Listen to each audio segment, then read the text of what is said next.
The bridge is 1.2 kilometres long. And the taller it gets. Flames move faster. Life on Mars. Can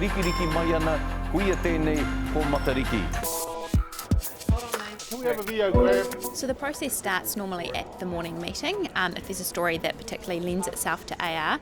2, 1. NASA's Parker Solar Probe will get closer to the Sun than any spacecraft before it.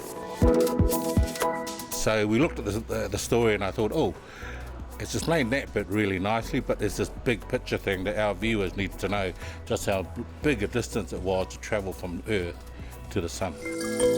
Tati works on a script. I usually think about AR on the way to work when I've got my headphones on and I'm listening to Engelbert Humperdinck on the bus. So even yesterday, I'm not joking, I was on the bus yesterday and I think, I'm going to do this NASA Sun story. The first thing I think of is how we can animate it or make it as real as possible in the studio. Just wondering where you've got the text space. Can it be along here or something?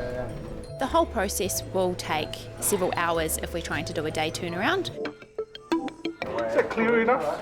Are we seeing it if you're sitting at home? The biggest challenge is making it look as real as I'd like.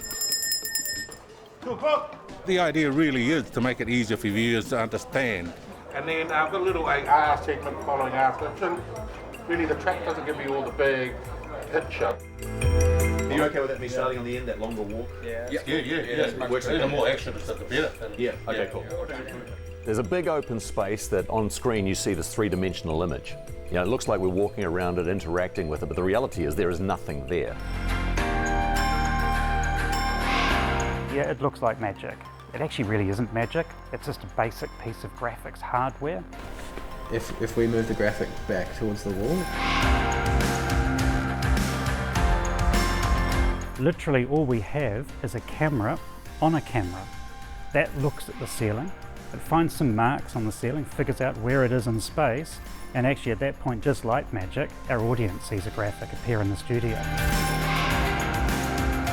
So we thought we'd give you a bit of a big picture perspective of the vast distances involved. You've got an idea of what the image, the three-dimensional image that'll appear on screen will look like, and you're hoping to interact with it in a natural way. But you know, you can be a fraction off. You can be a fraction off your mark, you can be a fraction off the right angle, and then it suddenly looks wrong. You're good to see it there, Diddy, but it's coming through. This probe will get much, much closer, just over 6 million kilometres away. You know, the fact that you've got a three-dimensional image that you can now use in a 360-degree fashion is quite incredible. The process involves so many different people coming together and kind of having the same vision. I feel like we're pioneering some of the graphics and storytelling abilities through television at the moment. It's on. The mission to touch the Sun is launched. 43 million kilometres is the previous closest a spacecraft has got to the Sun. This probe will get much, much closer, just over 6 million kilometres away. And over 7 years, the probe will, there it goes, make 24 loops around the Sun, and the first data back from it is expected in early December.